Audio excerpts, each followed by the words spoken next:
আদিত্যনাথকে খুনের হুমকি দিয়ে মালদহ থেকে গ্রেপ্তার যুবক, ধৃতের কাছে মিলল ছবি, ছুরি ও পিস্তল। ধৃতের নাম শেখ আতাউল।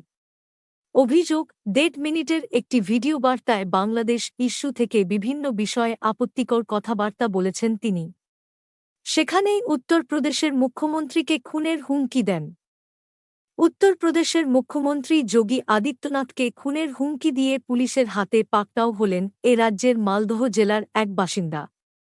সংবাদ সংস্থা পিটিআই জানিয়েছে, ধৃতের কাছ থেকে অস্ত্রসহ আপত্তিকর কিছু জিনিস পাওয়া গিয়েছে বলে জানিয়েছে উত্তরপ্রদেশ পুলিশ। ধৃতের নাম শেখ আতাউল। মঙ্গলবার মালদহ থেকে তাকে গ্রেপ্তার করে উত্তরপ্রদেশের পুলিশ। আতাউলের বিরুদ্ধে অভিযোগ, তিনি সমাজ মাধ্যমে হিংসা ছড়ানোর চেষ্টা করেছেন।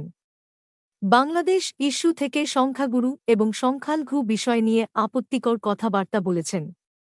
সেখানেই আদিত্যনাথকে খুনের হুমকি দিয়েছেন বলে অভিযোগ। ভিডিওর সত্যতা যাচাই করেনি আনন্দবাজার অনলাইন। জানা যাচ্ছে, আতাউলকে গ্রেপ্তার করার সময় তাঁর কাছ থেকে একটি পিস্তল, একটি ছুরি এবং আপত্তিকর কিছু ছবি পাওয়া গিয়েছে।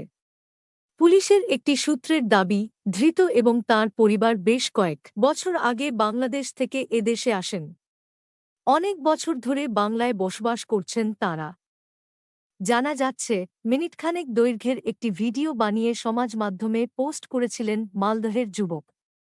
ভিডিওটি প্রচুর নেটাগরিক দেখেছেন, শেয়ারও হয়েছে।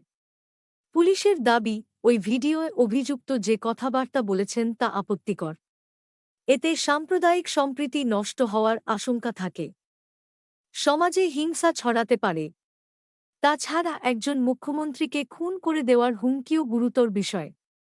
বছর আগে বাংলাদেশ থেকে এদেশে আসেন। অনেক বছর ধরে বাংলায় বসবাস করছেন তাঁরা।